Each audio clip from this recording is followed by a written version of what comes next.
नमस्कार दोस्तों, मैं चिन्मय और मेरे चैनल चिन्मय नॉलेज में आपका स्वागत है। आज हम आपको दो सफल व्यक्ति इलॉन मस्क और जेफ बेजोस की सफलता की कहानी सुनाऊंगी। चलिए शुरू करते हैं। इलॉन मस्क की सफलता की कहानी। एक और कहानी है छोटे बच्चे की जो अंधेरे से डरता था। वह बच्चा बड़ा होकर अपनी आइडिया और जुनून को लेकर इतना निडर हो जाएगा कि सारी दुनिया आज उसे रिस्क टेकर के नाम से जानती है। हाँ, मैं बात कर रहा हूँ एलॉन मस्क की। यह बंदा इतना जिद्दी है कि एक बार जो ठान ले फिर अपने आप का भी नहीं सुनता है। वह उसे पूरा करके ही छोड़ता है। जब इलॉन मस्क ने अपनी कंपनी 1100 करोड़ में बेची तो वह चाहते तो पूरी जिंदगी ऐसो आराम से गुजार सकते थे, लेकिन उन्होंने एक ऐसा सपना देखा कि मंगल ग्रह पर एक इंसानी बस्तियां बनाएंगे। लेकिन लोगों ने उनको पागल ही कहा, लेकिन अपनी जिद का वह पक्के थे।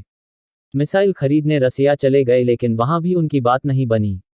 वह ठान लिए कि अपना रॉकेट खुद बनाएंगे। उन्होंने टीम इकट्ठे की। शुरुआत में उनकी 3 मिसाइल फेल हो गए। फिर उन्होंने बची हुई जमा पूंजी से और अपना घर गिरवी रखकर फिर एक बार अपना सब कुछ दांव पर लगाकर काम किया। इस बार कामयाब हो गए और दुनिया की पहली रियूजेबल रॉकेट बनाने वाली कंपनी बन गई। उसके बाद नासा ने फंडिंग दी और आज बहुत सारी कंपनियों के मालिक है। दोस्तों, कामयाबी की आइडिया सबके पास है, लेकिन उस आइडिया को अपनी रियल लाइफ में बदलने के लिए पागलपन लाखों में से किसी एक के पास होता है। लाखों में से किसी एक के पास ही भीड़ से अलग चलने का हौसला होता है, इस दुनिया को देखने के लिए अलग नजर रखता है। क्या है आपके पास कोई आइडिया या कोई ऐसा बड़ा सपना जिसके लिए आप पागलपन के हदें भी पार कर दें? यदि हाँ तो आप हमें कमेंट करके जरूर बताएं। जेफ बेजोस की सफलता की कहानी।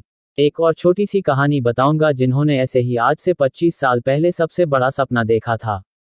उस समय वे एक कंपनी के वाइस प्रेसिडेंट थे जिनकी इतनी अच्छी नौकरी थी, लेकिन उन्होंने अपने नौकरी इसलिए छोड़ दी क्योंकि उन्हें इंटरनेट पर अपनी किताबें बेचनी थी। उन्होंने अपनी सारी जमा पूंजी और अपने पिता से उधार पैसा लेकर अपने घर में एक छोटी सी गैराज में ही काम की शुरुआत कर दी। यह काम करते देखकर उनके आसपास के लोग, दोस्त, रिश्तेदार उन पर हंसने लगे और पागल कहने लगे, इसलिए कि इतनी अच्छी नौकरी छोड़कर बेकार के काम कर रहा है। उन्हें यह मालूम था कि आने वाला 2 से 3 साल भी कुछ खास प्रॉफिट नहीं होगा। उनको यह भी पता था कि 70% चांस है कि कंपनी दिवालिया हो जाएगी। लेकिन इतनी सारी कठिनाइयों के बाद भी वह अपना हिम्मत नहीं हारे। उन्हें अपने आप पर पूरा विश्वास था और अपने आइडिया पर भी। अगर सपने हैं तो उन सपनों पर इतनी शिद्दत के साथ काम करो कि आज जो लोग हंस रहे हैं तुम्हारे सपनों पर, वह एक दिन मिलने के लिए सपने देखे। आज इनकी कंपनी को सारी दुनिया अमेजॉन के नाम से जानती है। आइए हम इस दुनिया को कुछ ऐसा मिसाल दे सारी दुनिया याद रखें। देखो दोस्त, जिंदगी के इस दौर में बहुत अधिक मुश्किलें आएंगी। उन मुश्किलों को हरा कर जो खुद को प्रूव करता है वही व्यक्ति आगे चलकर अपने सारे सपने को हकीकत में बदलता है। यदि आपका कोई सपना है जिसे आप अपनी जिंदगी में सच करना चाहते हैं और उसके दुनिया के सामने एक एग्जाम्पल सेट करना चाहते हैं, तो कहने दीजिए दुनिया को जो कह रही है, बस आप अपनी ईमानदारी और पूरी लगन से अपने काम को करते रहिए। यकीन मानो दोस्त, एक न एक दिन दुनिया आपको सलाम करेगी। अंत में कामयाबी के लिए 3 नियम याद रखें: खुद से वादा, मेहनत से ज्यादा और मजबूत इरादा।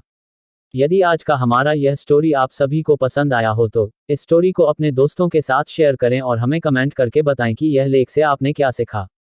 बहुत बहुत धन्यवाद।